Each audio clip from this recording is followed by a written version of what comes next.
أعوذ بالله من الشيطان الرجيم. بسم الله الرحمن الرحيم. ألم تر أن الفلك تجري في البحر بنعمة الله ليريكم من آياته إن في ذلك لآيات لكل صبار شكور. وإذا غشيهم موج كالظلل دعوا الله مخلصين له الدين فلما نجاهم إلى البر فمنهم مقتصد وما يجحد بآياتنا إلا كل ختار كفور. يا أيها الناس اتقوا ربكم واخشوا يوما لا يجزي والد عن ولده ولا مولود هو جاز عن والده شيئا إن وعد الله حق فلا تغرنكم الحياة الدنيا ولا يغرنكم بالله الغرور. صدق اللہ العظیم.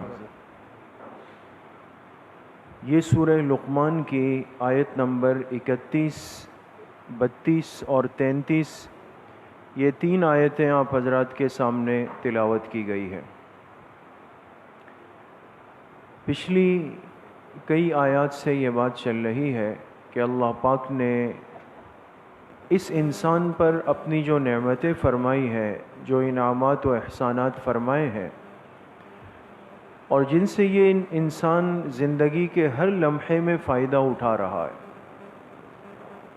اور مختلف شکلوں میں اٹھا رہا ہے، اس کا تذکرہ اللہ پاک نے اس سورت کے اندر فرمایا ہے. آج کی جو یہ آیات ہیں اس میں بھی اللہ پاک نے اپنی بعض ایسی نعمتوں کا تذکرہ فرمایا ہے کہ وہ ایک مشکل حالات ہوتے ہیں جو انسان پر زندگی میں آ جاتے ہیں، اور ان مشکل حالات میں جب انسان پھنستا ہے، اپنے دائیں بائیں دیکھتا ہے، تو اس کو سارے آسرے اور سارے سہارے وہ ناقص نظر آتے، ناکام نظر آتے. تو بہر صورت اس انسان کے پاس سوائے اللہ پاک کی طرف آنے کے اور کوئی حل نہیں ہوتا. یہ اللہ پاک کی طرف رجوع کر لیتا ہے. لیکن بدنصیبی ہوتی ہے کہ بعض لوگ جب اس مسئلے سے باہر آ جاتے ہیں، اللہ پاک ان پر آسانی فرما دیتے ہیں، تو خلاصی پانے کے بعد، نجات پانے کے بعد، راحت میں آنے کے بعد اللہ پاک کو بھول جاتے ہیں، دوبارہ اسی ناقص سہاروں کی طرف دوبارہ لوٹ جاتے ہیں، اور اللہ کو چھوڑ کر انہی کو پکارنے لگتے ہیں، انہی سے مدد مانگنے لگتے ہیں، انہی کو اپنے معاملات اور مسائل میں حاجت رواں اور مشکل کشا سمجھنے لگ جاتے ہیں.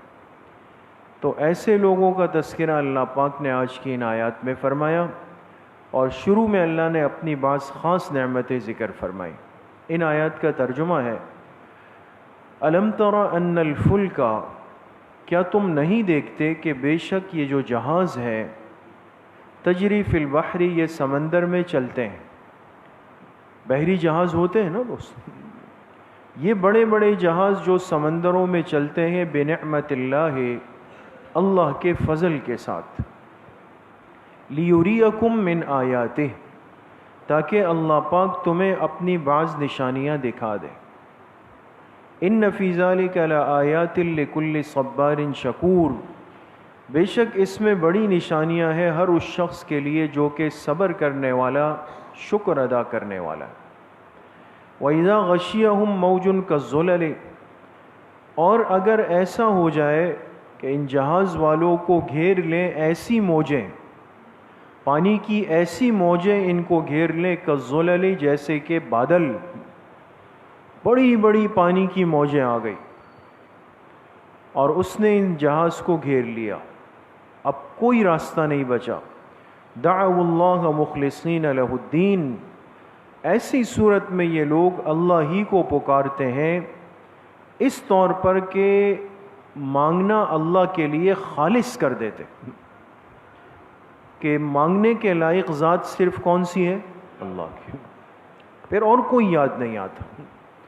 اپنی پکار کو، مانگنے کو اللہ کے لیے خالص کر دیتے.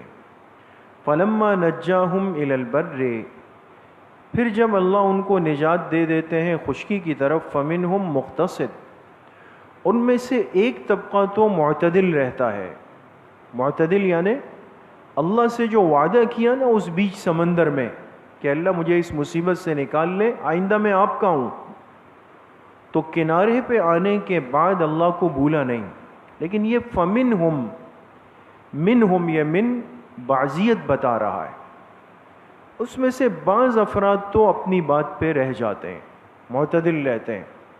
وما یجحد بآیاتنا الا کل ختار کفور، اور ہماری نشانیوں کا انکار نہیں کرتے مگر وہ تمام لوگ جو کہ بے وفا ہیں، ناشکر ہیں. ختار کہتے ہیں کس کو؟ جو بے وفا ہو، وعدہ کر کے توڑ دے. اور کفور کہتے ہیں کس کو؟ ناشکر ہے. جب پھنسے ہوئے تھے تو کہا اے اللہ اے اللہ اے اللہ، اور کوئی لفظ نہیں تھا. اور جب کنارے پہ آئے تو پھر بہت سارے یاد آ گئے. یہ کتنی بڑی بے وفائی ہے اللہ کی ذات کے ساتھ، اور کتنی بڑی ناشکری ہے. یا ایھا الناس اتقوا ربکم، اے لوگو اپنے رب سے ڈرو. واخشوا یوما، اور اس دن کا خوف رکھو، لا یجزی والد عن ولدہ، جس دن کوئی باپ اپنی اولاد کا عوض نہیں بن سکے گا، یعنی چھوڑا نہیں سکے گا. ولا مولود هو جاز عن والدہ شیئا، اور نہ اس دن کوئی اولاد اپنے والدین کا عوض بن سکے گی کہ ان کو چھوڑا سکے، نہیں ہو سکے. ان وعد اللہ حق، بے شک اللہ کا وعدہ برحق ہے. فلا تغرنکم الحیات الدنیا، لہٰذا تمہیں دنیا کی یہ زندگی دھوکے میں نہ ڈال دے. ولا یغرنکم باللہ الغرور، اور تمہیں اللہ کی ذات سے غافل نہ کر دے وہ بڑا دھوکے باز. غرور بڑا دھوکے باز. بڑا دھوکے باز کون ہے؟ شیطان ہے. اس دنیا کا سب سے بڑا دھوکے باز شیطان ہے، اور وہ پھر اپنے لیے افراد تلاش کرتا ہے. تو ظاہر سی بات ہے جس کے پاس جو ہوتا ہے وہ اپنے لوگوں کو وہی سکھاتا ہے. تو جو بڑا دھوکے باز ہے وہ اپنے چھوٹوں کو دھوکہ ہی سکھائے گا. شیطان وہی راستہ دکھا دیتا ہے ان کو. تو ان آیات میں اللہ پاک نے پہلے اپنے انعامات ذکر فرمائے، اور انعامات بھی کون سے موقع کے؟ کہ جب ظاہر کی آنکھ سے زندگی کے سارے سہارے دور ہو جاتے. اس لیے کہ ہم تو زمین پہ چل رہے ہیں، پھر رہے ہیں، تو انسان سمجھتا ہے میں محفوظ ہوں. لیکن اس کرۂ ارض کا 3/4 حصہ، یعنی 3 حصے وہ کیا ہے؟ وہ پانی ہے. ایک حصے میں خشکی ہے. اور آج کی تحقیق یہ کہ 12 کروڑ مربع میل پر، یعنی اگر دنیا کو ناپا جائے تو 12 کروڑ مربع میل یہ پانی ہے اس کائنات کے اندر، اس دنیا کے اندر. 3 طرف سے پانی نے اس دنیا کو گھیرا ہوا ہے. ایک طرف خشکی، ایک طرف ہے. اس لیے زمانہ قدیم سے لے کر آج تک انسانوں کے بہت سارے معاملات، چاہے وہ سفر کے ہیں، منتقلی کے ہیں، وہ تجارت کے ہیں، وہ عبادات کے ہیں، وہ سمندری راستوں سے ہوتے رہے. اور آج کی دنیا میں تو آپ حضرات زیادہ جانتے ہیں کہ دنیا کی سب سے بڑی جو تجارتی پٹی ہے، عالمی تجارت جو ہے وہ پانی کے ذریعے سے ہوتی. اور وہ ملک بڑے قیمتی سمجھے جاتے ہیں جن کے پاس سی پورٹ ہے، بندرگاہ ہے، اس لیے کہ وہاں تک تجارت کا سامان آتا ہے، جاتا ہے، امپورٹ ایکسپورٹ کا سلسلہ چلتا ہے، قیمت بڑھ جاتی. تو اب ایک انسان اگر اپنی ضرورت کی وجہ سے پانی کے جہاز میں بیٹھ گیا، پہلی بات تو میرے عزیزوں، دوستوں، بزرگوں، جو اللہ پاک انسان کو سمجھانا چاہتے ہیں کہ بھئی تم ذرا اپنی عقل پہ غور تو کرو کہ پانی میں اگر کوئی بھی بھاری چیز ڈال دی جائے وہ کہاں جائے گی؟ وہ تہہ میں جائے گی. زیادہ نہیں، ہم بالٹی لے لیں اور ایک چھوٹا سا پتھر لے لیں، وہ سیدھا تہہ میں جا کے بیٹھ جائے گا. یہ کھلی آنکھوں مشاہدہ ہے، اس کے لیے کوئی کورس کرنے کی ضرورت نہیں. اس لیے کہ وزنی چیز وہ سیال میں، لکوڈ کی تہہ میں چلا جاتا ہے. لیکن وہی اللہ پاک کی ذات ہے، اس نے اپنی طاقت کا اظہار فرمایا کہ انسان کو یہ عقل دی کہ یہ بڑے بڑے جہاز بناتا ہے، بڑے بڑے جہاز. اور آج کی دنیا میں جو جہاز بنتے ہیں وہ تو اب پھر الگ ہی شان ہے. آپ نے سنا ہوگا کہ پورا ایک ملک آباد ہو جاتا ہے اس کے اندر. وہ صرف جہاز نہیں ہوتے، اس میں رہائشی گھر ہوتے ہیں، اس میں ہوٹل ہوتے ہیں، اور اس میں گاڑیوں کی پارکنگیں ہوتی ہے، سب کچھ ہوتا ہے. یورپی ممالک میں لوگ اس میں مہینوں مہینوں کے سفر کرتے ہیں. ویسے ہی آرام کی غرض سے بھی چلے جاتے ہیں، کمرے بک کروا کے وہاں پہ آرام کرتے ہیں. تو اللہ نے انسان کو یہ عقل دی کہ یہ محنت کر کے کوشش کر کے ایک جہاز بنا لیتا ہے، اور پھر اس کو لا کے گہرے سمندر کے اوپر رکھ دیتا ہے. تو اصول کے اعتبار سے تو ہونا یہ چاہیے کہ یہ جہاز سیدھا کہاں چلا جائے؟ تہ میں چلے. لیکن یہ کیوں اوپر تیر رہا ہے؟ یہ جہاز پانی کے اوپر کیوں تیر؟ وہ کون سی طاقت ہے جس نے اس جہاز کو اس پانی کی لہروں کے اوپر رکھا ہوا ہے؟ یہ سفر کر رہا ہے اور یہ جا رہا ہے. یہ اللہ کی قدرت کا اظہار ہے. اور یہ انسان اس پہ بیٹھ کے سفر کرتا ہے، آتا ہے، جاتا ہے. آپ جانتے ہیں بزرگ حضرات کے ایک طویل عرصے تک حج کا سفر، جو پرانے حجاج اکرام ہیں، وہ کتنے لوگ ہیں جنہوں نے بحری جہازوں سے سفر کیا ہے، حج کا سفر کر کے. تو کبھی کبھی ہوا ناہموار ہو جاتی ہے، بگڑ جاتی ہے، موسم خراب ہو جاتا ہے، پانی کی لہریں بے قابو ہو جاتی ہے. یہ انسان کی بنائی ہوئی ساری مشینیں، سب چیزیں یہ کام چھوڑ دیتی ہیں، ختم ہو جاتی ہے. اب ایسے موقع پہ پھر کیا ہوتا ہے کہ کوئی سہارا اب نظر نہیں آ رہا. پھر انسان کو لگتا ہے کہ واقعی جس ذات نے اتنا بڑا سمندر بنایا ہے، اتنی بڑی موجیں ہیں، اتنی بڑی طاقتور لہریں ہیں، اسی ذات کی طرف آنا چاہیے. اور یہ انسان پھر اس موقع پر اللہ کو پکارتا ہے نا. حدیث پاک میں واقعہ ہے نا، ابو جہل کے جو بیٹے تھے نا، کیا نام تھا ان کا؟ اکرمہ. یہ بعد میں رضی اللہ عنہ بنے، پکے مخلص صحابی بنے، لیکن فتح مکہ کے بعد بنے. اس سے پہلے جس طرح ابو جہل اسلام کا سخت دشمن تھا، تو بیٹے نے بھی بڑی دشمنی کی اس زمانے میں، لیکن بعد میں جب کلمہ پڑھ کے اسلام لائے، پکے مخلص صحابی بن گئے، رضی اللہ عنہم میں شامل ہو گئے. تو فتح مکہ کے دن جب آپ علیہ الصلاۃ والسلام مکہ مکرمہ میں داخل ہوئے، تو چند افراد سے آپ کو بہت زیادہ ناراضگی تھی، اور ان کے لیے حکم تھا کہ یہ جہاں ملے ان کو مار دیا جائے، جہاں ملے. یہاں تک بھی ہوا کہ ایک شخص تھا ابن خطل، بخاری شریف میں اس کا واقعہ بھی ہے. اس نے آپ علیہ الصلاۃ والسلام کی شان اقدس میں بہت نازیبا باتیں اور اشعار کہی تھی، دل دکھایا تھا آپ کا. تو آپ نے فرمایا فلاں فلاں فلاں ملے، ان کو مت چھوڑنا، اللہ نے میرے لیے مکہ کو کچھ دیر کے لیے حلال کر دیا ہے. اس ابن خطل نے کیا کیا؟ یہ جا کے بھاگ کے گیا اور خانہ کعبہ کا غلاف اپنے اوپر ڈال دی کہ چلو یہاں تو بچ جائیں. وہ صحابی آئے آپ علیہ السلام کی خدمت میں، عرض کی کہ ابن خطل نے غلاف کعبہ اپنے اوپر ڈال دیا. کیا کہ آپ نے فرمایا وہی قتل کر ڈال، چھوڑو نہیں. وہ ایک خاص گھڑی تھی. اور یہ جو اکرمہ تھا، اس کے لیے بھی حکم آیا کہ اکرمہ کو بھی مار دو. تھا بڑا سمجھدار. اس کو جب پتہ چلا تو یہ فوراً مکہ سے نکل کر جدہ چلا گیا. جدہ، اور جدہ یہ عرب کی ساحلی پٹی ہے جہاں بحری جہاز آ کے لگتے تھے. یہ وہاں پہنچا اور اس نے وہاں پہنچ کر دیکھا ایک کشتی آ رہی تھی، اور اس کے اندر یہ سوار ہو گیا اور ان سے کہا کہ بھائی مجھے یہاں سے نکالو. چلے آپ علیہ السلام کے ہاتھ سے نکل جاؤں. لیکن اللہ کے فیصلے کچھ اور تھے. کہتے ہیں نا انسان تدبیر کرتا ہے، تقدیر کچھ اور ہوتی. یہ چنے گئے تھے.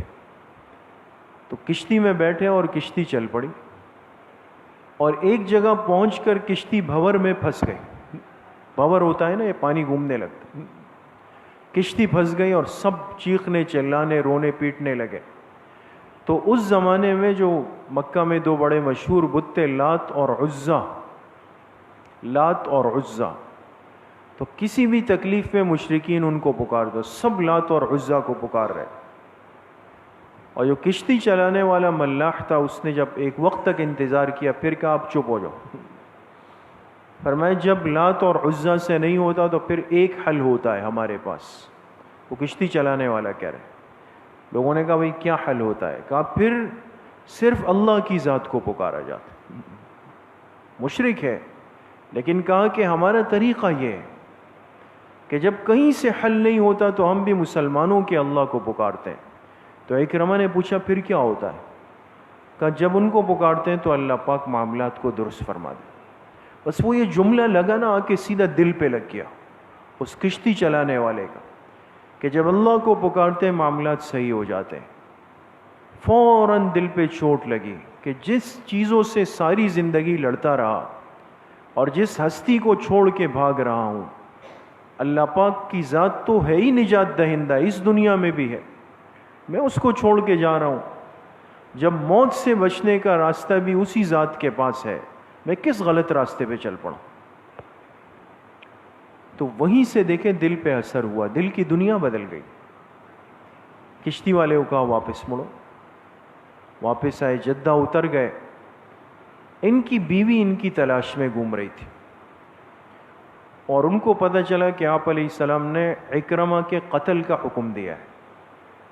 تو بیوی تھی، اور اس دین میں یاد رکھیں، اس دین میں اللہ کے پاک پیغمبر نے عورت کا بڑا اکرام کیا، بہت زیادہ.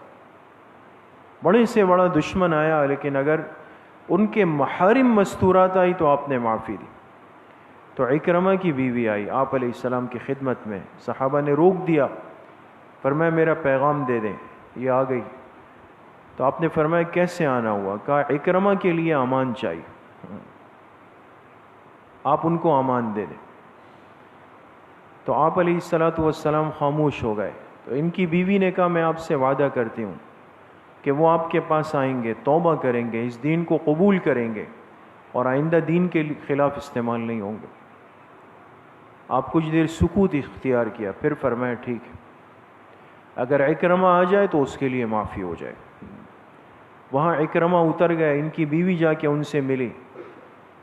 اکرمہ نے کہا کچھ بھی ہو جائے اللہ کے پیغمبر مجھے معاف نہیں کریں گے، میں اتنا کچھ کر چکا ہوں. انہوں نے کہا میں آپ کے لیے امان لے چکی ہوں، آپ آئے تو صحیح. تو وہ ان کو زبردستی لے کر آئی مکہ مکرمہ میں. اکرمہ آئے آپ علیہ السلام کی خدمت میں اور پھر کلمہ پڑھ کے اسلام میں داخل ہوئے. اور واقعی رحمت کائنات ہے نا صلی اللہ علیہ وسلم. آپ علیہ السلام نے فرمایا، دیکھو صحابہ سے فرمایا ہمارے سب سے بڑے دشمن کا بیٹا دین میں داخل ہو چکا ہے، لہٰذا اب بیٹے کے سامنے کبھی باپ کو برا مت کہنا. اس کے سامنے جو بھی ہے ایک رشتہ ہے نسبی، منع کیا. اور یہ ایسے مخلص صحابی بنے کہ پھر ہر جہاد میں شریک ہوئے. اور حضرت عمر رضی اللہ عنہ کے زمانے میں ایک جہادی معرکے میں صحابہ کے ساتھ گئے اور اس میں یہ جام شہادت نوش کر گئے. تو دیکھیں نا کہاں بھاگنے والے اللہ کے پیغمبر سے کہ بھاگ کے جان بچاؤں گا، لیکن اللہ نے قسمت میں ہدایت لکھی تھی، ایمان لکھا تھا. واپس آئے، پکے سچے ہو گئے، جام شہادت نوش کر کے ہمیشہ کی جنت کے اندر داخل ہو گئے. تو عرض کرنے کا مقصد یہ ہے کہ جب انسان کے اندر کی طلب سچی ہو، وقتی نہ ہو. آج ہم اللہ سے وعدہ کرتے ہیں جب تک کام نہیں بنا، جب کام ہو جائے تو مسجد بھول گئے، تلاوت بھول گئے، وظائف بھول گئے، دعائیں بھول گئے، اللہ کو بھول، سب کچھ ختم، کام ہو جاتا. اور جب تک کام نہیں ہوتا لمبے لمبے سجدے ہیں، وظائف ہے، تہجد میں بھی اٹھتے ہیں. اللہ سے آج ہمارا تعلق ایسا لگتا ہے یہ صرف ایک رابطے کا ہے، بس اپنے کام نکلوانے.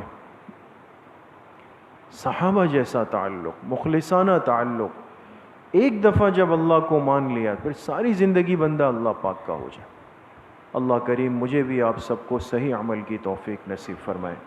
جس طرح ہر ہفتے مستورات کی اصلاحی مجلس ہوتی ہے، انشاءاللہ کل بھی صبح 11:30 سے 11:30 بجے تک بنات کے مدرسے میں مستورات کی مجلس ہوگی.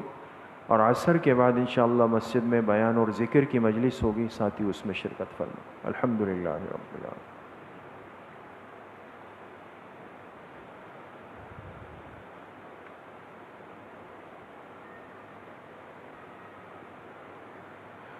وصلی اللہ وسلم علی نبینا محمد وآلہ واصحابہ اجمعین برحمتک یا ارحم الراحمین۔